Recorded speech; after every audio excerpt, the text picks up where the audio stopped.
Je vais vous présenter la première conférence de Vincent Robin, qui est professeur à l'Université de Paris, qui est directeur adjoint du laboratoire matériaux phénomènes quantiques. Il est l'auteur de plus de 200 publications sur ces thèmes, notamment des électrons qui tournent sur eux-mêmes, qu'on appelle le spin, donc il va vous expliquer tout ça. Le magnétisme, c'est quelque chose qui tourne, c'est les charges qui tournent. Si vous vous souvenez de ça, on va vous le répéter toute l'après-midi, mais c'est ça. Et donc Vincent s'occupe des électrons qui tournent autour d'eux-mêmes. Beaucoup.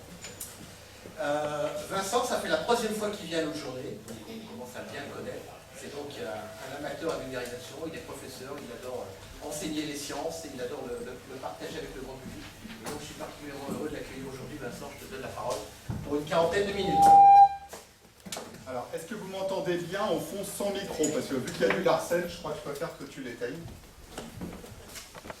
Bon, on va essayer de régler, mais... Donc vous me dites si vous ne m'entendez pas bien, je reprendrai le micro. Donc bonjour à tous, ça me fait plaisir aussi d'être là. C'est vrai que ça doit bien faire 2 ans que j'ai pas fait une conférence de vulgarisation. La salle est presque pleine, donc c'est super. Donc Philippe est venu me voir à la cantine. On travaille dans la même université en me disant voilà, est-ce que tu peux pas faire une conférence sur le magnétisme, 40 minutes pour nous expliquer tout sur le magnétisme. Alors le challenge me paraissait quand même assez énorme. Évidemment, j'ai plus ou moins pas le droit aux équations, il faut que j'explique tout avec les mains. Le magnétisme, comme il vous a dit, c'est assez mystérieux. Donc si c'est resté mystérieux longtemps, c'est que c'est assez compliqué. Bon, j'ai dit oui. Du coup, je me suis dit super challenge, allez, on y va pour 40 minutes. Alors bon, vous allez voir, j'ai choisi une approche un petit peu historique. J'ai quand même pas pu résister à mettre au moins une belle équation, que j'essaierai de vous expliquer rapidement parce qu'elle est trop belle. Bon, ici, c'est pas un pèlerinage à la Mecque, hein, ce petit cube, c'est un aimant tout noir, et autour, c'est de la limaille de fer. C'est une expérience que vous pouvez faire là dans la table, là, juste à côté. Il y a tout ce qu'il faut pour refaire cette petite expérience, où la limaille de fer vous montre les lignes de champ magnétique autour d'un aimant. Alors, je vais commencer par 2 citations. Un petit peu pour vous montrer effectivement que le magnétisme, c'est quelque chose qui est resté mystérieux et même qui est encore mystérieux pour beaucoup d'entre vous. C'est un petit peu pour ça que vous avez choisi ce sujet-là. Et la première, c'est une citation de Goethe, le fameux poète allemand qui est aussi scientifique. Enfin, à la fin du XVIIIe, c'était des hommes qui faisaient un petit peu tout. Et il a parlé du magnétisme en disant le mystère du magnétisme, expliquez-le-moi. Il n'y a pas de plus grand mystère excepté l'amour et la haine. Alors il y aura peut-être une prochaine journée sur l'amour et la haine. En attendant, je me suis fixé comme objectif justement d'essayer de vous expliquer un petit peu ce mystère du magnétisme. Donc ça c'est fin du XVIIIe siècle, c'est Goethe. Et puis il y a une autre citation que j'aime bien qui est une citation d'Einstein, parce que je pense qu'elle résonne presque en chacun de nous. C'est un petit peu sur l'enfance, qui est celle-ci. Donc il dit ça une fois âgé. Une expérience merveilleuse que j'ai vécue à l'âge de 4 ou 5 ans, c'est quand mon père m'a montré pour la première fois une boussole. Et le fait que cette petite aiguille se comportait de façon si déterministe, c'était pour moi un mystère. Et je peux encore me souvenir que c'est quelque chose qui m'a profondément affecté durant toute ma vie. Et effectivement, quand vous regardez la biographie d'Einstein, cette histoire de boussole, c'est effectivement expliqué comme un peu à la base de son engagement scientifique, de sa volonté de vouloir comprendre des choses. D'accord? Donc on comprend tous effectivement ce qu'a un peu le mystère autour de la boussole, c'est que le magnétisme, c'est des forces à longue portée. La Terre est un immense aimant, ça sera discuté dans le prochain exposé. Et on ne le voit pas, on ne le sent pas, et cette petite aiguille, elle le sent, et ça paraît effectivement bien mystérieux. Et donc Einstein, comme vous allez le voir, a contribué de façon significative ensuite à la compréhension du magnétisme. Alors, pourquoi on s'intéresse au magnétisme? D'abord parce qu'effectivement c'est mystérieux, on a envie de comprendre. Mais le magnétisme, c'est une science qui est très pratique. Il y a beaucoup de magnétisme appliqué. Quand vous allez à une conférence de magnétisme, je dirais que 2/3 des conférenciers, en fait, ils font des choses très appliquées. Ils font des dispositifs, ils font des matériaux pour des choses de la vie de tous les jours. Et ça, vous le savez bien, vous avez des aimants qui sont absolument partout. Alors, si vous regardez un petit peu les matériaux aimantés, je reviendrai, mais le fer est un petit peu à la base de tous les aimants. Et on a de la chance, c'est quand on regarde l'abondance des éléments dans la croûte terrestre. Alors si on accepte l'oxygène, il y a beaucoup d'oxyde. Donc il y a le silicium, le sable, d'accord, et effectivement c'est aussi un matériau qu'on utilise pour les technologies dans nos ordinateurs. Mais après, vous avez l'aluminium et assez rapidement vous avez le fer. Donc le fer, en fait, c'est un matériau, on a de la chance en plus, qui est assez abondant. Il y en a d'autres, hein, des aimants, il y a le cobalt, le nickel, je reviendrai dessus. Et donc, juste ces matériaux magnétiques, pour vous donner un ordre de grandeur, hein, par an, ils s'en vendent à peu près pour 30 milliards d'euros de matériaux magnétiques. Il y a des mines un petit peu partout dans le monde qui extraient, et il y a des gens qui achètent pour diverses applications, la résonance camembert, que je ne vais pas détailler. Voilà. Alors, pourquoi vous avez des aimants absolument partout? Comme vous le savez sûrement, dans un moteur électrique, vous avez des aimants. Donc, des moteurs électriques, il y en a plein. Un petit peu moins connu dans vos éléments mémoire, dans les ordinateurs, il y a des aimants, ça sera le sujet de la dernière conférence aujourd'hui, donc notamment dans le disque dur, donc il y a un disque dur en démonstration aussi sur la table là dans la pièce d'à côté. Et ça, il y a une partie, on va dire presque un bon quart de ce marché qui est pour ces matériaux technologiques, et ça va augmenter parce qu'il y a des mémoires magnétiques qui sont en train de se développer. Et il y a énormément de capteurs magnétiques dans une voiture. Il est usage de dire qu'il y a à peu près plus de 500 capteurs qui ont un élément magnétique. Donc c'est assez considérable dans votre vie de tous les jours. Vous avez évidemment vos aimants de frigidaire, que j'ai oublié, mais vous n'avez pas que ça, vous avez des aimants absolument partout autour de vous pour des applications. Alors, je vais essayer de vous expliquer un petit peu donc les concepts du magnétisme en revenant un petit peu à travers l'histoire. Je vais passer assez vite sur les temps anciens parce que ça va être repris plus en détail dans la prochaine conférence. Mais essentiellement, les premiers écrits qu'on a, il y a un petit peu de science, on va dire, de description de phénomènes magnétisme, ils remontent à peu près 500 avant Jésus-Christ, et c'est Thalès, vous connaissez sûrement le mathématicien, le théorème de Thalès qu'on fait au collège. Voilà, et Thalès, en fait, il était de Milet, Thalès de Milet. Et Milet, je ne sais pas si vous savez où c'était une ville d'Asie mineure, donc sur la côte occidentale de l'actuelle Turquie. Donc Milet, c'est quelque part par là. Et Milet, c'était juste à côté d'une autre ville qui était assez importante à cette époque, qui s'appelait Magnesia ad Meandrum. Et autour de cette ville, il y avait des rochers, d'accord, qu'on a appelé la pierre à aimant, qui étaient magnétiques. Alors une légende dit que ça a été découvert par des bergers qui avaient des ânes qui avaient des fers à leurs sabots. Et les ânes, de temps en temps, marchant, ils étaient collés, ils ne pouvaient plus bouger. Voilà, et le berger, il se disait, quand ça se fait, mon âne, il ne peut plus bouger. Et il y allait, il voyait que en fait, ses sabots étaient collés à certaines pierres. Et c'est un peu comme ça qu'on a découvert cette pierre. Et Thalès, qui était pas loin et qui était un peu le scientifique du coin, a décrit comment, effectivement, le fer était attiré par cette pierre à aimant. Donc c'est voilà, un petit peu le début de la découverte de matériaux magnétiques et des premières descriptions d'expérience. Alors, par ailleurs, vous voyez bien que Magnesia, hein, c'est pas un hasard, magnétisme, Magnesia, le nom de magnétisme vient de cette ville Magnesia. Hein, c'est l'étymologie du... Alors, du magnétisme, je vous ai dit, c'est très appliqué, donc il y en avait ailleurs dans le monde. Hein, donc cette pierre à aimant, en fait, aujourd'hui, on sait, c'est de la magnétique, donc c'est un oxyde de fer, Fe3O4. Et il y en avait en Chine notamment, et ici, cette petite cuillère, qu'on pourrait prendre pour une cuillère à soupe, en fait, c'est une boussole, d'accord, et c'est fait effectivement dans cette pierre à aimant. Et donc ça, c'était une boussole chinoise qui date de aussi, je crois, moins 400 avant Jésus-Christ. En Inde aussi, apparemment, ils faisaient de la chirurgie, ils utilisaient des aimants pour faire de la chirurgie. Donc voilà, on a un certain nombre d'écrits qui montre que l'homme a utilisé les aimants depuis assez longtemps. Je crois même qu'il y a certaines choses aimantées dans des tombes égyptiennes, même si on n'est pas bien sûr de savoir s'ils utilisaient la propriété ou pas.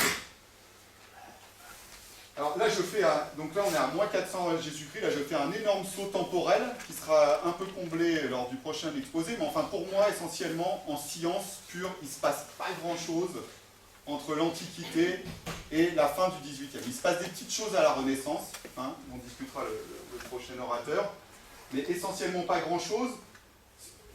La situation est même tellement confuse fin XVIIIe. À fin XVIIIe, c'était la citation de Goethe, hein, le mystère du magnétisme. C'est tellement confus qu'il y a même d'autres théories que vous connaissez peut-être, hein, le fameux mémoire de Mesmer, donc c'est français, sur la découverte du magnétisme animal. Hein, c'était sous Louis XV, ça. où effectivement, avec des aimants, en passant des aimants à la surface des gens, il pensait qu'il pouvait les guérir. Après, il s'est rendu compte que les aimants, finalement, ne servaient à rien. Il pouvait juste passer la main, parce qu'il avait aussi un fluide magnétique. Donc voilà, c'est le magnétisme animal. Et ça, c'est quelque chose qui, évidemment, n'a pas du tout aidé à comprendre le magnétisme, parce que ça n'a juste aucun rapport. Et qui perdure encore aujourd'hui. Hein, comme vous savez, il y a des magnétiseurs, et il y a des gens qui croient beaucoup à ça. Alors aujourd'hui, ça se fait même par téléphone, hein, ou même par Internet. Il n'y a même plus besoin de passer la main. Vous posez une question par Internet et on peut vous guérir parce que c'est longue portée. Mais vous voyez, c'est l'aspect longue portée, effectivement. Je veux dire, quelque part, voilà, c'est lié à la boussole, c'est longue portée, on ne comprend pas finalement pourquoi ça ne marcherait pas comme ça.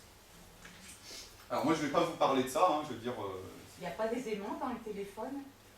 Alors, il y en a, à ma connaissance, il n'y en a pas beaucoup. Hein, et dans les anciens? Dans les anciens, oui, dans les anciens, il devait y en avoir. Il y avait des éléments ferrés. Mais oui, bon point. Moi-même, je reçois plein de mails pour des stages de magnétiseurs et tout, donc il faudrait que j'aille voir une fois pour voir effectivement qu'est-ce qui fait que par téléphone on peut se faire magnétiser. Alors, donc là je saute et j'arrive au début du 19e siècle, et là il y a une expérience qui pour moi est quasiment une des expériences fondatrices de la physique moderne, pour le magnétisme, mais pas que pour, parce qu'elle a induit beaucoup de choses. C'est une expérience qui n'est pas forcément très connue, que vous pouvez refaire sur la table là-bas, là, qui est l'expérience d'Ørsted. Donc Hans Christian Ørsted, c'est un physicien, comme vous pouvez voir, normalement il y a même le haut est barré, danois, d'accord. Et donc à Copenhague, donc en avril 1820, pareil, la légende, je ne sais pas trop si c'est vrai, mais dit que ça a été fait un peu par hasard en faisant un TP avec des étudiants, donc en essayant de faire des TP sur un peu autre chose, c'est autour de l'électricité, du magnétisme. Et il découvre que quand il fait passer un courant électrique dans un fil, une boussole qui est à côté de ce courant, ici elle est en dessous, mais elle peut être à côté, elle peut être un petit peu n'importe où, ben, cette boussole va tourner. Et donc il refait cette expérience plein de fois, dès qu'il arrête le courant, elle revient, d'accord, nord-sud, puis dès qu'il remet le courant, hop, elle tourne. Et il l'a placée à plein d'endroits et tout, et il voit qu'elle tourne, ça dépend de où elle est. Vous pouvez refaire cette expérience à nouveau en essayant de bouger la boussole, en mettant le courant à côté, vous verrez, ça marche très très bien. Et ça, bah, ça apprend des choses nouvelles.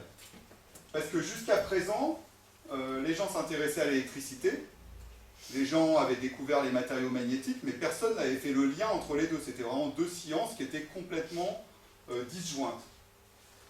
Et donc à partir de là, il y a un lien, forcément. C'est un lien empirique entre le courant électrique et le magnétisme. Alors ça va induire plein de compréhension de ce que c'est le magnétisme, mais juste d'un point de vue pratique, c'est très important parce que vous voyez, c'est à la base du principe du moteur. Hein, un moteur électrique, on met un courant électrique et puis on a une rotation. Voilà, vous voyez, on met un courant électrique et la boussole, elle tourne. Donc c'est exactement basé sur ça, le moteur. Et puis, c'est aussi à la base du principe de l'alternateur, parce que à la base du principe de l'alternateur, c'est une expérience qui a été faite 1 an après par Michael Faraday, qui est un physicien anglais, qui s'est dit, bon, si je passe un courant, la boussole tourne. En physique, on aime bien action-réaction. Il s'est dit, l'effet inverse doit aussi exister. Alors lui, ce qu'il a fait, c'est qu'il a pris un fil, une boucle de fil dans laquelle il n'y avait pas de courant, et il l'a fait tourner autour d'un aimant. Il a fait l'inverse. Et là, il a vu que ça générait du courant. Vous voyez exactement l'expérience inverse de ça. Et ça, c'est à la base de l'alternateur, c'est la base de notre production d'électricité. Hein, quelle que soit la façon de faire tourner cet alternateur, on produit de l'électricité aujourd'hui. Toute notre société moderne, vous voyez, le moteur et l'alternateur, ça résume un petit peu notre société moderne quand même. Donc je veux dire, cette expérience, voilà, elle est vraiment à la base d'un point de vue pratique de toute notre utilisation technique aujourd'hui. Enfin, pas toute, mais d'une grande partie. Alors pourquoi cette expérience, elle est si importante? C'est qu'il y a beaucoup de théoriciens, juste après, qui se sont emparés de cette expérience en essayant de la comprendre, et ça a été très très vite. En fait, ici j'en ai mis quelques-uns, donc français, il y a André-Marie Ampère, qui est un physicien français autodidacte. Bon, à l'époque, il était quand même déjà à l'Académie des sciences, donc il avait été autodidacte, il avait bien progressé. Et il a mis quelques mois, 1 an, pour faire une théorie de l'expérience d'Ørsted. D'accord? en développant ce qu'on appelle le fameux théorème d'Ampère. Je ne vais pas vous expliquer ce que c'est, mais qui relie justement de façon quantitative le courant au champ magnétique en donnant les géométries et tout. Il avait même déterminé la règle de ce qu'on appelle le bonhomme d'Ampère. Je vais vous en parler dans une minute. D'accord? Et donc là, il met en équation un petit peu l'expérience d'Ørsted avec, bon, j'ai dit, je ne vous montrerai pas d'équation, elles sont toutes petites, vous n'êtes pas obligé de regarder, mais bon, ça c'est l'équation, voilà, qui met en équation ce phénomène. Alors après, il y a d'autres mathématiciens, hein, Carl Friedrich Gauss, c'est un des plus grands mathématiciens connus. C'est de la courbe. Voilà, c'est la courbe de Gauss, c'est le théorème de Gauss. Donc effectivement, la gaussienne, c'est très important.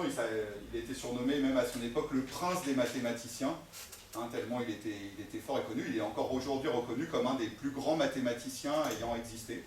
Et il s'est aussi attaqué à ce problème des champs électriques et des champs magnétiques. D'accord? Et il a notamment dérivé un peu c'était très mathématique, hein, c'est un mathématicien, les structures de ce champ. D'accord?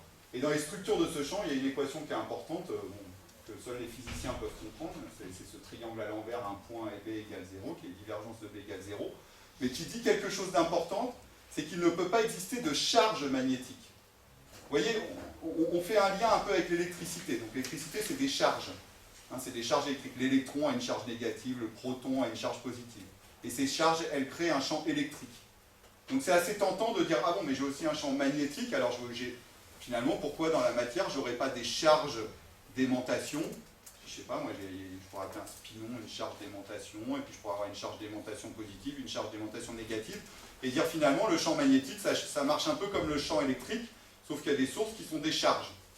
Et bien ça marche pas. Quand on analyse vraiment en détail l'expérience d'Ørsted, la structure de l'expérience, comment tourne la boussole et tout, ça ne peut pas s'expliquer avec des charges. Donc on peut dire qu'il n'y a pas de charge magnétique. Ça va forcément, si on doit mettre des charges, elles vont forcément par deux. Si vous avez une plus, il y a forcément une moins à côté. Et ça en physique, on appelle ça un dipôle. Deux charges. Ou alors elles peuvent aller par 4, ça peut être un quadrupôle. Par 8, ça peut être un octopôle si vous voulez, mais elles vont forcément par nombre pair de charges positives et négatives. D'accord? Donc c'est déjà ce qu'on avait appris. Et ici, il y a Lorentz, qui a évidemment, le champ, ça ne veut rien dire. Ce qui est important, c'est la conséquence de ce champ. Donc la conséquence de ce champ, c'est une force. Donc sur la force de Coulomb, on connaissait entre deux charges, peut-être vous savez, une charge plus et une charge plus se repoussent, une charge plus et une charge moins s'attirent. D'accord, dans le sens des charges. Donc ça, c'est quelque chose qu'on connaissait depuis déjà presque 100 ans.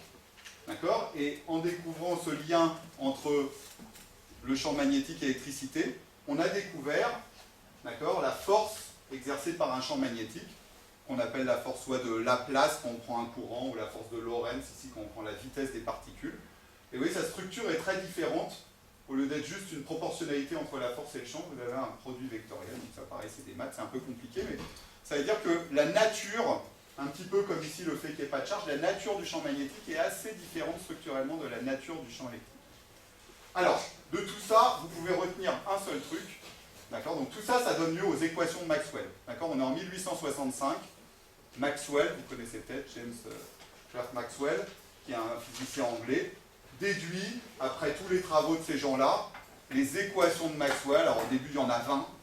D'accord, mais assez vite, lui-même les a réduits à 8, et aujourd'hui, on n'en apprend que 4 qui sont indépendantes, qui sont ces 4 équations, c'est les équations de Maxwell. Et qui décrivent toute la structure des champs électriques et des champs magnétiques, c'est ce qu'on appelle l'électromagnétisme. D'accord, et c'est très important aujourd'hui encore, ces équations, elles sont valides, et elles décrivent tout. Alors elles décrivent vos téléphones portables, la radio, l'électricité, enfin la lumière, elles décrivent énormément de choses, ces équations de Maxwell. D'accord? Et elles sont toujours vraies. Donc pour ce qui nous intéresse du magnétisme, Maxwell il en déduit quelque chose que Ampère avait déjà déduit, hein, qui était la règle du bonhomme d'Ampère. Donc lui il a fait la règle du tire-bouchon, Maxwell. Donc la règle du tire-bouchon c'est quoi? C'est de dire que la structure d'un champ magnétique, vous voyez, si ici la direction du tire-bouchon c'est le courant, et bien le champ magnétique il va tourner. C'est aussi la règle de la main droite, si votre pouce c'est le courant, le champ magnétique il va tourner comme ça, suivant vos doigts. Et alors évidemment il y a l'effet inverse. C'est si vous faites une boucle de courant comme ça, votre champ magnétique, il va être suivant un axe. D'accord? Pareil, on peut avoir un effet son inverse, donc une boucle de courant me fait un champ magnétique comme ça.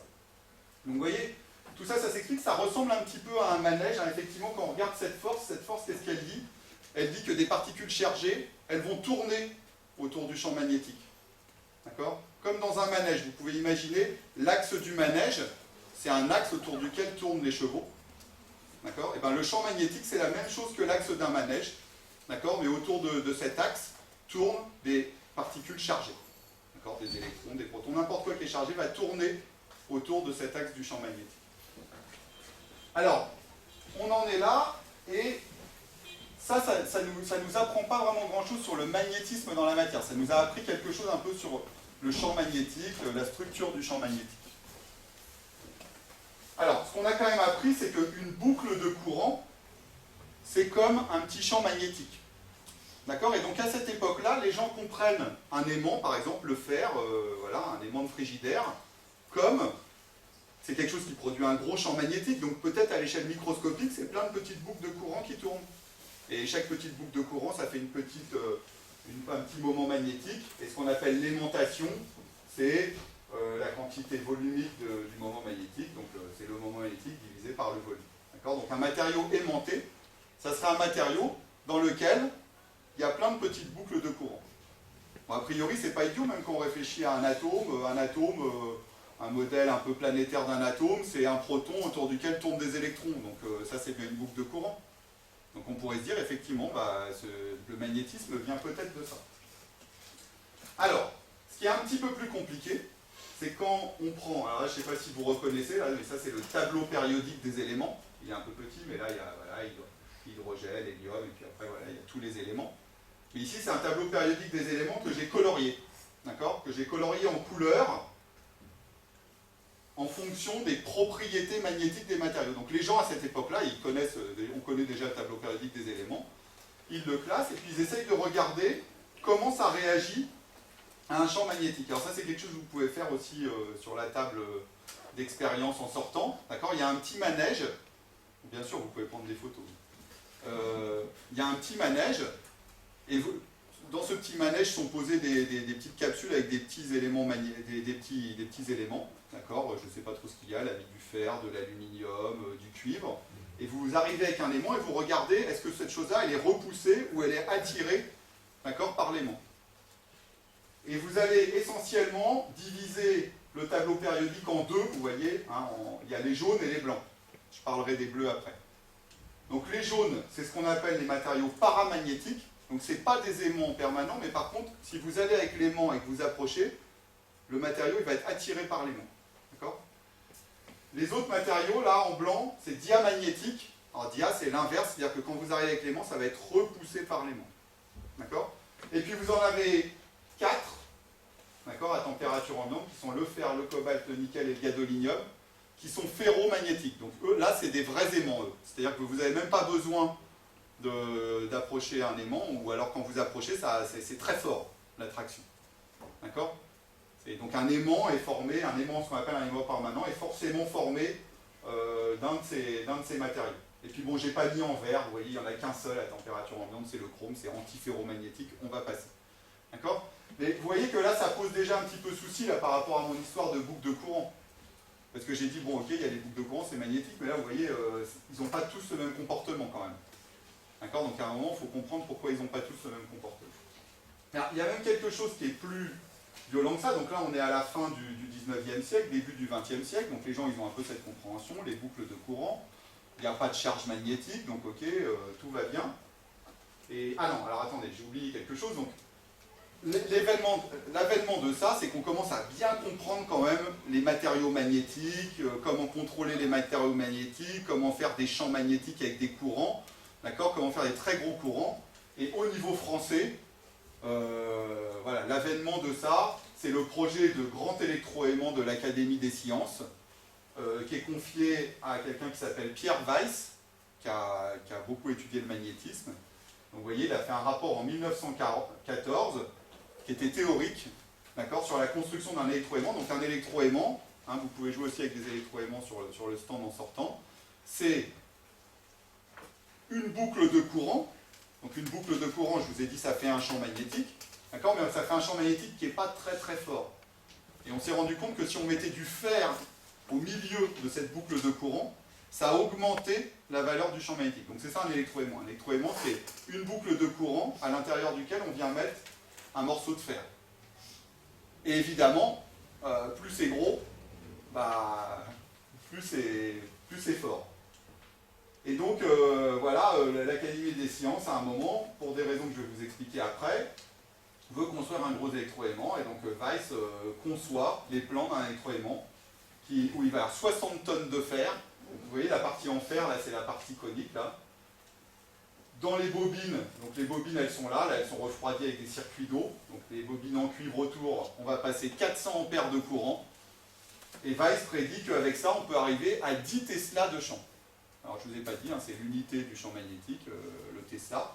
10 Tesla de champ, c'est énorme. Hein. Encore aujourd'hui, dans les labos, c'est pas si facile de produire 10 Tesla de champ. Alors, on ne produit pas du tout, heureusement, avec des électroaimants comme ça. Hein, aujourd'hui, on a des circuits supraconducteurs qui permettent de faire ça relativement plus simplement, mais ça reste quand même un champ considérable. Et ce grand électroaimant, il a été construit quelques années après par Aimé Cotton. Il est encore visible, si ça vous intéresse, il faut aller au siège du CNRS qui est à Meudon. Et il est considéré comme le premier grand instrument. Vous voyez, aujourd'hui, il y a des grands instruments, vous avez peut-être entendu parler du CERN, hein, ou des détecteurs d'ondes gravitationnelles. Enfin, voilà, l'humanité parfois dépense beaucoup d'argent sur des grands instruments qui vont faire avancer la science. Donc, ce grand électroaimant était considéré comme le premier grand instrument qui a été construit, qui était de service. Les gens pouvaient venir et utiliser ce grand électroaimant pour faire des manifs de magnétisme. Et on voit ici Aimé Cotton qui met dans ce champ magnétique une lampe avec du gaz, et je vais vous expliquer l'intérêt de ça. Retenez qu'on peut mettre une lampe avec du gaz dans un champ magnétique et que ça va servir à quelque chose. C'est de la science qui va servir à quelque chose. Alors voilà, on en est là avec Weiss au début du XXe siècle. On a l'impression d'assez bien comprendre le magnétisme. Weiss a même fait une théorie du ferromagnétisme, donc des aimants permanents, qui marche très très bien. D'accord ? Il a même donné une valeur de ce qu'on appelle le magnéton de Weiss, c'est-à-dire la petite boucle de courant, combien elle vaudrait pour chaque atome. D'accord, voilà, il a dit c'est le magnéton de Weiss, c'est ça. Donc ça s'est avéré complètement faux par la suite. Pareil, sa théorie du ferromagnétisme, elle est encore utilisée, mais elle est aussi assez fausse. Mais à l'époque, on croit vraiment que tout est compris. Jusqu'à quasiment cette époque-là, là, le début de la mécanique quantique. D'accord, donc là c'est Niels Bohr. Vous avez peut-être déjà entendu parler, parce que vous avez entendu parler de mécanique quantique, c'est un des pères fondateurs de la mécanique quantique. Henrika von Leuven, qui est un petit peu moins connu, ont démontré de façon assez simple, aujourd'hui avec des étudiants en physique, dès qu'ils savent faire un peu de physique statistique ou de thermodynamique, on peut leur démontrer ça assez facilement, qui est qu'un système physique dans lequel il y aurait des boucles de courant et qui serait immobile, c'est important, il ne faut pas qu'il soit en rotation. D'accord ? Alors heureusement, parce que sinon on ne pourrait pas expliquer le champ magnétique terrestre, qui nous sera expliqué dans le prochain exposé. D'accord ? Et si on a un système immobile, avec des boucles de courant dedans, on peut montrer, il y a un théorème qui démontre que c'est impossible d'avoir de l'aimantation. Alors, une vision un petit peu naïve, c'est celle-là, c'est de dire, voilà, là je fais des boucles de courant, donc chaque boucle de courant, ça me donne une aimantation, voilà, qui va vers vous, hein, d'après la règle du tire-bouchon. Mais, qu'est-ce qui se passe quand il y a des bords? Parce que chaque objet a des bords. Vous voyez qu'au niveau des bords, ces boucles de courant, ben, elles ne peuvent pas se boucler. D'accord? Et donc ça rebondit, et vous voyez qu'il y a un genre de grande boucle de courant ici, et celle-là, elle va au sens inverse des autres. D'accord? Et donc une vision un peu naïve, c'est d'ailleurs, ben, celle-là compense toutes les autres, et à la fin, on n'a pas d'aimantation. D'accord? Bon, il y a une démonstration même plus directe par l'énergie, d'accord? Que je ne vais pas vous expliquer, mais on en est là. D'accord? C'est on croit avoir tout compris, et puis quasiment dans la foulée, quoi, quelques années après, en 1919, il y en a deux qui arrivent et qui démontrent que en fait, c'est pas possible. Voilà, les boucles de courant, tout ça, ça marche pas, que le magnéton de Weiss, c'est n'importe quoi, et d'ailleurs aujourd'hui, la petite quantité d'aimantation ne s'appelle plus le magnéton de Weiss, qui n'était pas correct, ça s'appelle le magnéton de Bohr, qui est correct. Alors, ça marche pas si c'est des boucles de courant classiques. Dès qu'on passe à la physique quantique, pour des raisons de structure mathématique de la physique quantique, ce théorème ne tient plus. D'accord? Et donc on en arrive à la conclusion, à cette époque-là, qui est aussi le moment où la mécanique quantique démarre, qu'en fait, l'interprétation du magnétisme de la matière ne peut être que quantique. Alors, il y a une expérience qui est très célèbre, qui dans la plupart des livres de physique, sur le magnétisme, sur le spin de l'électron, explique que c'est la découverte du spin de l'électron. Alors en fait, historiquement, pas du tout. D'accord? C'est pas cette expérience qui a découvert le spin de l'électron, je vais vous expliquer pourquoi. Alors cette expérience, c'est l'expérience qu'on appelle de Stern et Gerlach, d'accord, qu'on a introduit au tout début de la mécanique quantique, donc les étudiants en licence de physique, ils connaissent ça. Alors elle a été faite en 1922, donc Stern, Otto Stern, donc c'est deux Allemands, comme vous avez pu le voir, donc cette expérience a été faite à Francfort. Otto Stern, c'était le premier élève d'Einstein, et Einstein, il était intéressé, c'était les débuts de la mécanique quantique, il n'est pas connu pour ça, il est plutôt connu pour la relativité restreinte et la relativité générale, d'accord, mais il s'intéressait à la mécanique quantique, et il avait expliqué à Stern que c'était un sujet intéressant qu'il fallait suivre. Et Bohr, justement, le fameux Bohr de tout à l'heure, lui venait de faire un modèle sur la quantification des orbites électroniques autour du noyau et la quantification de ce qu'on appelle le moment orbital. Donc les fameuses boucles de courant, d'accord, en physique classique, on peut avoir la valeur du courant qu'on veut, donc elle peut valoir ce qu'elle veut, et en physique quantique, tout est quantifié, donc ça aussi c'est quantifié. Donc il a dit ce moment orbital, il est quantifié, il vaut des valeurs, soit plus quelque chose, soit moins quelque chose. D'accord, le quelque chose étant h bar sur 2, moins h bar sur 2. D'accord, où h c'est la constante de temps. Et Stern écrit à Bohr et lui dit bon si c'est vrai, on va faire une manip. Si effectivement il y a bien des électrons qui tournent avec un moment orbital, on va mettre dans un gradient de champ, et puis il y en a qui vont aller à droite, et il y en a qui vont aller à gauche, et puis ils vont aller à un endroit bien déterminé, vu que vous dites que c'est quantifié. Et là, Bohr lui dit non, mais pas du tout, tout ça c'est juste mathématique, ça n'existe pas. Il lui dit, les pères de la mécanique quantique, c'est assez incroyable comme ils étaient persuadés eux-mêmes que ce qu'ils avaient développé n'était pas vraiment réel, que c'était qu'un artifice de calcul pour prédire les choses. Et donc Bohr n'est pas du tout convaincu et il lui dit non mais bon, faites-le si vous voulez, mais ça ne marchera pas parce que ça n'existe pas. Bon, il le fait quand même, il trouve un acolyte qui est Gerlach, et donc il développe, d'ailleurs c'est pour ça que Stern a eu le prix Nobel, des techniques de jet moléculaire, c'est dans une enceinte sous vide, il dépose, enfin il envoie des atomes d'argent, il fait fondre de l'argent, ça fait une vapeur, et il fait un jet moléculaire d'argent. D'accord? Et ce jet moléculaire d'argent, il le fait traverser par un aimant, d'accord, un gradient de champ. Et puis il met une plaque de verre derrière, et l'idée c'est de voir, voilà, ce jet, est-ce qu'il est dévié ou est-ce qu'il n'est pas dévié. Alors c'est une histoire incroyable, ils ont essayé pendant des années, ça ne marchait pas. Quand ils sortaient la plaque de verre avec l'argent, ils ne voyaient rien. Il y a toute une histoire avec les fameux cigares de Stern, où c'est les cigares pleins de soufre, qui ont fini par permettre de révéler ça. Enfin, c'est une histoire incroyable. En 1922, ils se galèrent. Honnêtement, même aujourd'hui, ça resterait une manip quand même assez compliquée. Hein. Ils se galèrent. En 1922, ils se voient à Göttingen en disant « on n'a rien, c'est nul, on arrête, on abandonne ».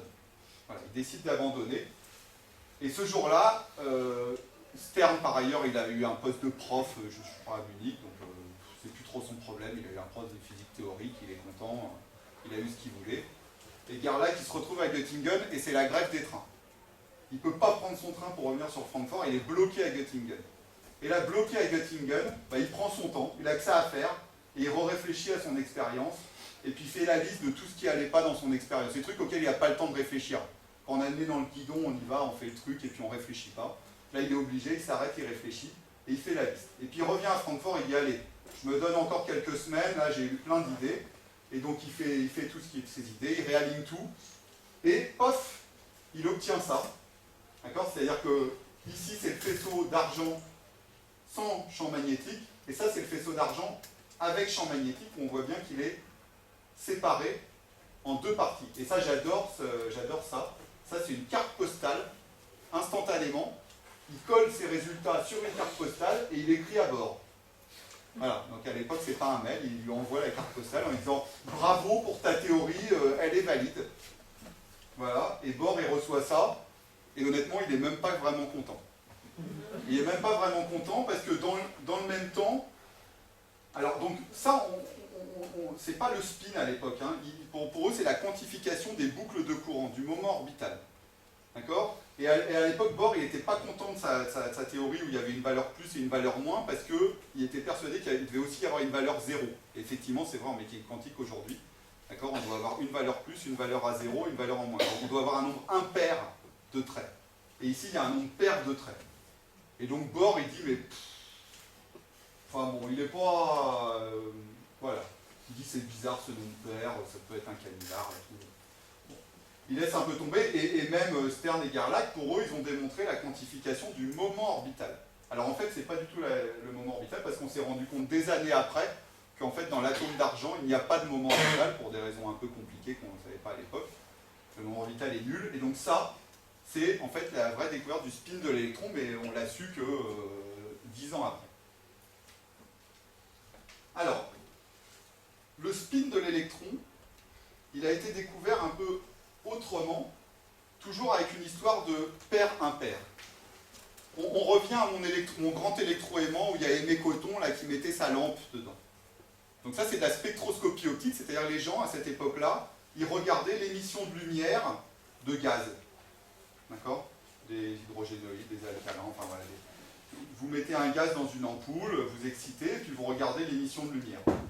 Alors souvent, vous avez l'impression que c'est de la lumière blanche, mais vous pouvez, comme vous savez, la lumière, vous pouvez la décomposer. Vous mettez un prisme et vous pouvez la décomposer et regarder les différentes longueurs d'onde. Soit ça fait un arc-en-ciel, mais dans ces lampes-là, souvent, vous avez des raies d'émission. Vous avez des couleurs bien précises. Alors la combinaison de ces couleurs, souvent, fait un peu du blanc, ou un peu du bleu, ou un peu du jaune. D'accord? Mais vous avez des couleurs bien précises. Donc ici, là, les deux traits noirs, c'est ça, c'est deux raies d'émission. D'accord? Donc vous avez de la lumière, vous mettez un prisme, et vous regardez, vous dites, bah, je sais pas, ici j'ai une raie dans le jaune, et puis ici j'ai une raie dans le bleu. Et ce que s'amusent à faire les gens à l'époque, parce que les physiciens sont des grands enfants, c'est de mettre ces lampes dans des champs magnétiques, pour voir si ça change quelque chose. Et effectivement, ça change quelque chose. Si la lampe n'est pas dans un champ magnétique, on a deux raies comme ça, et quand on la met dans un champ magnétique, alors l'effet n'est pas très fort, c'est pour ça qu'il faut des très très gros champs magnétiques. D'où l'idée de l'Académie des sciences de faire un électroaimant de 10 testas. Donc vous mettez dans 10 testas, et tout d'un coup, vous voyez, cette raie, elle se subdivise en plein de raies.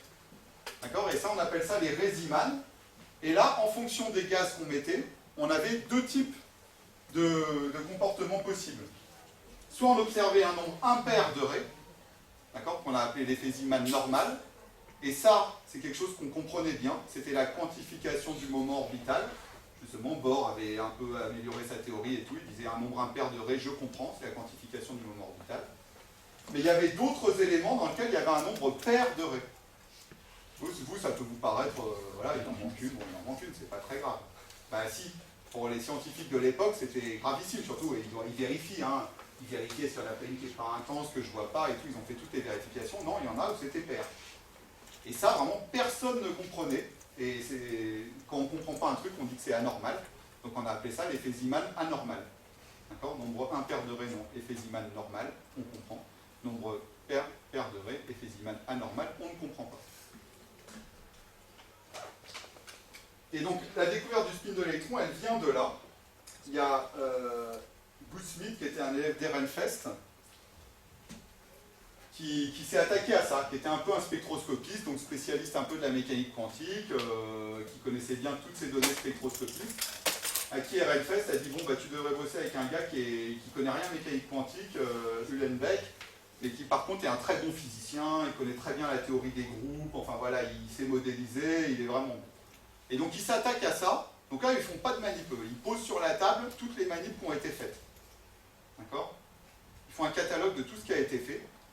Et là, Uhlenbeck, il en arrive à la conclusion, enfin les deux, on va dire, ils en arrivent à la conclusion qu'il manque quelque chose. Il manque un degré de liberté, voilà, dans le système. Sans rajouter quelque chose, on ne comprendra jamais. On peut tordre la théorie dans tous les sens, on ne comprendra jamais. D'un point de vue symétrie, il manque quelque chose. Et ils vont voir Ehrenfest à l'époque et ils disent, bon bah voilà, pour nous il manque quelque chose, on aimerait appeler ça spinning électron, qu'est-ce que t'en penses? Donc à l'époque il y a quand même un respect du patron du labo, quoi. Et Ehrenfest leur dit un truc, donc j'aime bien, si vous voulez, il y a un article en français dans le journal de physique, qui est traduit donc, de Samuel Gudsmith sur la découverte du spin de l'électron. Et j'aime bien ça, donc ils vont voir Ehrenfest, et je me rappelle Ehrenfest me disant, donc à Gudsmith, l'idée de spin est peut-être une erreur, mais qu'importe, vous n'avez pas encore de réputation, vous n'avez rien à perdre en vous compromettant. Alors c'est d'autant plus joli que 2 ans avant, il y a Kronig, qui est aussi un physicien assez connu, dont le patron, lui, c'est Paoli, qui de notoriété publique était quand même un mec très très dur, un peu cassant, qui a la même idée et qui va voir Pauli, qui connaissait très très bien aussi, hein, le spin de l'électron, Pauli, c'est un des découvreurs après. Hein.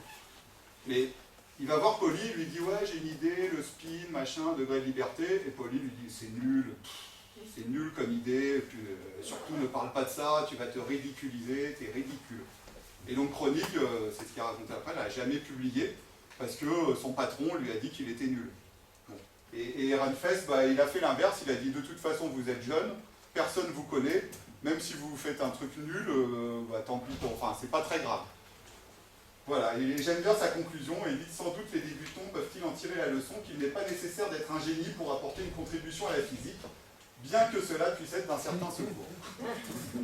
Et effectivement, bon, ils n'ont pas eu le prix Nobel et tous, c'était pas des génies, mais c'est eux qui ont découvert, c'est un Nature de 1926, un spinning electron and the structure of spectra, et avec cet électron, ce spinning electron, ils ont expliqué absolument la structure de tous les spectres optiques qui existaient jusqu'à présent. Alors je me dépêche un peu. Donc spinning electron, donc l'idée qu'on peut avoir, c'est qu'on a donc une charge qui tourne sur elle-même. Vous voyez, vous pouvez dire que l'électron a peut-être un rayon. Hein, dans certains modèles, on peut déduire un rayon, celui classique de l'électron, et que cette charge, elle tourne autour d'elle-même.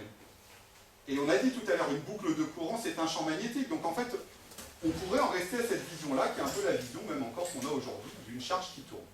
Et ça ne marche pas. Et Uhlenbeck l'a démontré très vite, il était fort en physique classique. Et donc il a fait les calculs à partir du rayon supposé de l'électron.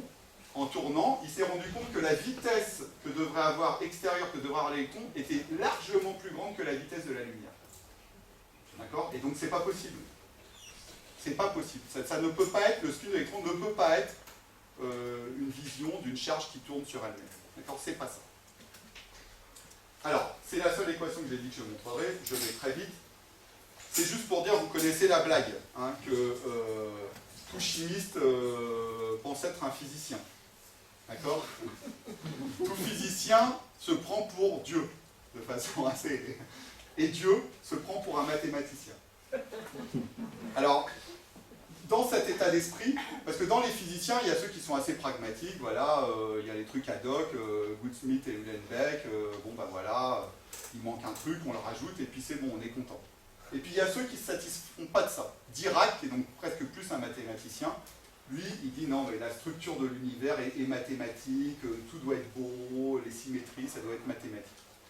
Et il a une idée qui est une idée assez simple finalement, c'est de dire les deux grandes théories des dernières années, c'est la relativité restreinte. La relativité restreinte, vous connaissez sûrement la formule, c'est E égale mc2. C'est une formules les plus connues de la physique. D'accord? Et l'autre équation, c'est la mécanique quantique, c'est l'équation de Schrödinger. Et il dit, mais non, mais il faut une équation qui permet de comprendre les deux. Et donc il écrit une équation dans laquelle vous voyez le mc2 ici, là. D'accord? Et la première partie, c'est Schrödinger. D'accord? Donc en fait, il combine Schrödinger et la relativité restreinte. D'accord? Donc il écrit une équation comme ça. Et en fait, c'est même assez simple à comprendre quand on sait faire un peu de maths. Pour résoudre ça, donc là il y a des inconnus, là qui sont des trucs avec des chapeaux. La structure mathématique de ces inconnus, c'est des matrices qui sont comme ça. Et ça, en fait, quand on sait le lire, c'est deux prévisions de cette équation. Une, c'est que chaque particule a une antiparticule. Vous voyez le fait qu'il y ait ici un I2 et un moins I2, ça, le truc est le moins, c'est la particule et son antiparticule. Donc aujourd'hui, on sait que toute particule a son antiparticule, et donc c'est-à-dire que l'électron a une particule qui est le positron, qui a la même masse mais une charge plus. Et le positron, il est découvert juste après. Il est découvert 3 ans après l'équation de Dirac, et donc il a eu le prix Nobel tout de suite. Parce qu'en fait, on ne savait pas, c'est la première antiparticule qu'on a découvert, et lui, il l'avait, avec son équation, la structure mathématique de son équation, il l'avait prévu. Et alors un autre side effect de cette équation, c'est cette matrice-là, qui en fait, ça a la structure mathématique d'un électron qui tourne, d'accord, d'un spin, d'un moment angulaire. Et donc en fait, cette équation-là, là, elle prédit qu'il y a un degré de liberté intrinsèque, que l'électron doit avoir un spin. D'accord? Sans même que ça soit quelque chose qui tourne et tout, voilà, c'est intrinsèque. C'est-à-dire qu'une particule qui obéit aux lois de la mécanique quantique et de la relativité restreinte en même temps, eh ben, elle est obligée d'avoir un moment angulaire, un spin. Donc voilà, en 1930, il y a une conférence Solvay, je ne sais pas si vous connaissez les conférences Solvay, il y en a eu plein. Solvay, c'était un grand donateur de l'époque qui organisait des conférences avec des gens connus sur différents sujets.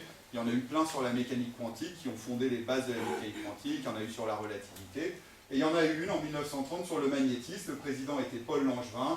Vous connaissez peut-être qu'il y a Marie Curie, le Rotoscerne quelque part. Il doit y avoir... il y a Langevin, je ne me souviens plus qui il y a. Il y a Einstein là, qui est ici, il y a Niels Bohr qui est là. Enfin, il y a Van Vleck. Enfin, il y a plein de... tous les gens de l'époque vraiment connus qui bossent sur le magnétisme. Et donc en 1930, cette conférence Solvay, plus ou moins, elle conclut qu'on comprend tout au magnétisme. Et Dirac, qui était quelqu'un de tout à fait humble, explique qu'à l'époque, en gros, on a tout compris, des lois de presque toute la physique, complètement toute la chimie, et que le seul truc qui reste à faire, c'est de les appliquer dans des cas pratiques, parce qu'au final, sans que ça coûte trop cher au niveau temps de calcul, et j'ai envie de dire, on en est un petit peu toujours là aujourd'hui. D'accord, c'est qu'on essaye toujours d'appliquer ces lois, elles sont toujours valides, on essaye toujours de les appliquer, et ça prend beaucoup de temps de calcul, et on n'arrive toujours pas à prédire les propriétés, toutes les propriétés de la matière, même si on a quand même une assez bonne compréhension du magnétisme. Donc je vais m'arrêter là, je finis juste en disant qu'il s'est passé quand même un certain nombre de choses dans l'intervalle. Voilà, on a notamment dans les grands noms du magnétisme du XXe siècle, on a quand même deux personnes très connues. Louis Néel, qui a fondé tout le pôle scientifique grenoblois, et qui est très connu parce qu'il a découvert l'antiferromagnétisme. Vous vous souvenez, le petit case verte, là, le chrome, c'était qu'un seul élément, donc ça n'intéressait pas grand-chose, mais il fallait quand même le comprendre. Donc c'est lui qui a compris ça. Et puis plus récemment, donc il y a eu le prix Nobel en 1950 et quelques, et en 2007, Albert Fert, qui lui a découvert tout ce qui est l'électronique de spin, donc comment faire de l'électronique avec ces matériaux magnétiques, et qui est encore plus ou moins en activité, enfin un petit peu retraité, et puis ici d'autres personnes.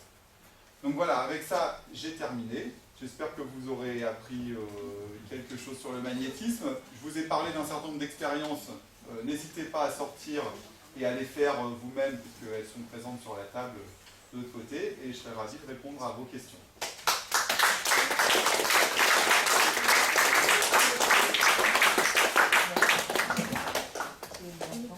Merci Vincent pour cet exposé.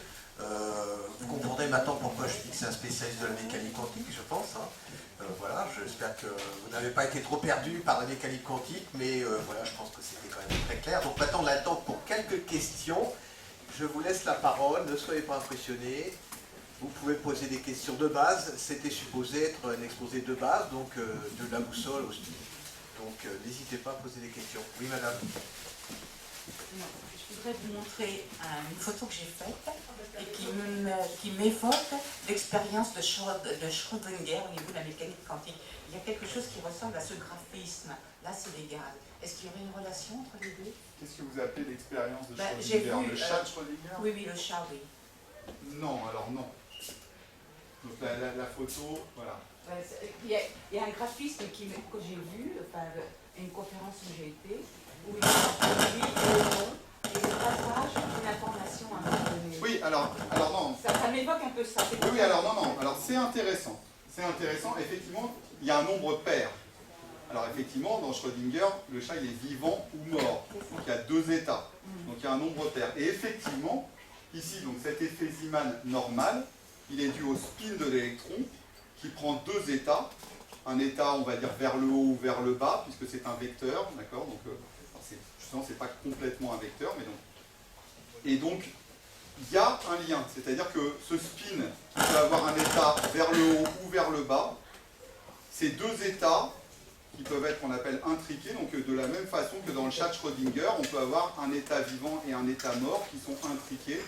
Et donc on a un état quantique où on ne sait pas si le chat est vivant ou mort. Tout à fait. Donc ça c'est tout à fait vrai. Et d'ailleurs, non mais je ne l'avais pas mis, on peut faire des expériences de chat de Schrödinger, entre guillemets, hein, avec des spins. C'est-à-dire le spin fait partie des particules, c'est même la particule sûrement la plus utilisée, ou la polarisation de la lumière, ça revient à la même chose, avec lequel on fait ces fameuses expériences de mécanique quantique dans lesquelles on a ces fameux états intriqués où on ne sait pas, voilà, et on peut même passer d'un état à l'autre de façon périodique. Donc oui, le spin a cette propriété. Il a d'ailleurs, oui, juste pour finir de répondre, quelque chose qui montre que ce n'est pas un électron qui tourne, c'est quand on résout ces équations de Dirac et de la mécanique quantique, on se trouve que c'est quand même un vecteur très particulier, le spin, c'est qu'il retrouve ses propriétés non pas quand on a tourné d'un tour, mais quand on a tourné de 2 tours.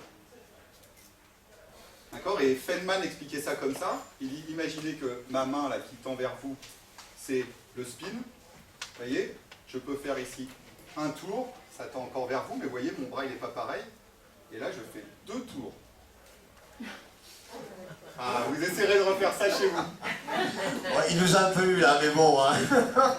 Non mais, voilà, il y a des choses qui peuvent garder leur symétrie comme ça en faisant un tour, mais il y en a un peu plus compliqués où il faut un deuxième tour pour retrouver la symétrie. Juste pour vous dire que c'est un truc un peu compliqué, effectivement, qui est lié aussi au chat Schrödinger, d'accord, avec lequel on peut faire ces expériences. Et donc, ça sert, pour finir, le chat Schrödinger, les expériences de type chat Schrödinger, aujourd'hui, c'est des expériences qui servent à faire l'ordinateur quantique. Si vous avez entendu parler de l'ordinateur quantique, on appelle ça le bit quantique. Et donc, le spin, voilà, les spins peuvent servir à faire des ordinateurs quantiques, ou des assimilés de spins peuvent servir à faire des ordinateurs quantiques, c'est tout à fait vrai. Donc bravo pour d'avoir remarqué ça. Une autre question?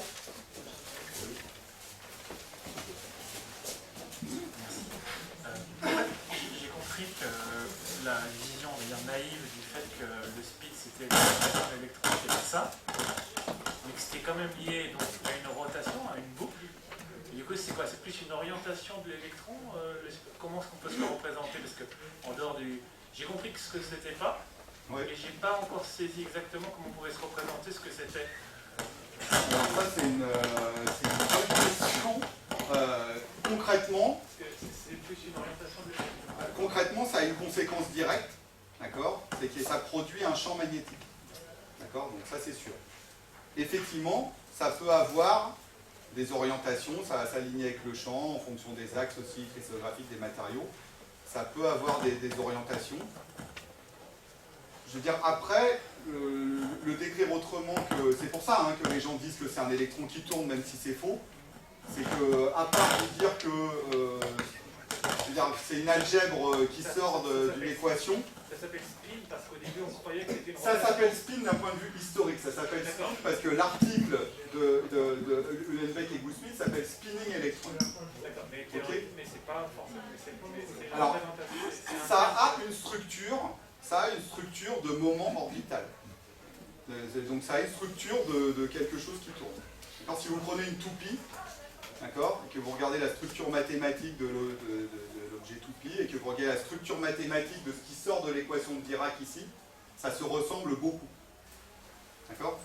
C'est pour ça qu'on appelle ça spin. D'accord? Et pourtant, ce n'est pas une boucle de courant qui tourne, ça on en est sûr. C'est un peu les mystères, je veux dire, à certains moments de la physique, il y a des choses qui sortent des équations. Je veux dire, à un moment, si on croit comme Dirac que Dieu était un mathématicien, voilà, il faut faire confiance au fait que des mathématiques peuvent parfois sortir des choses. Et donc, si on ne comprend pas ces mathématiques, on a du mal à s'en faire une représentation chargée qui tourne. Ça ne marche pas. Je vous propose qu'on s'arrête là, qu'on remercie encore Vincent.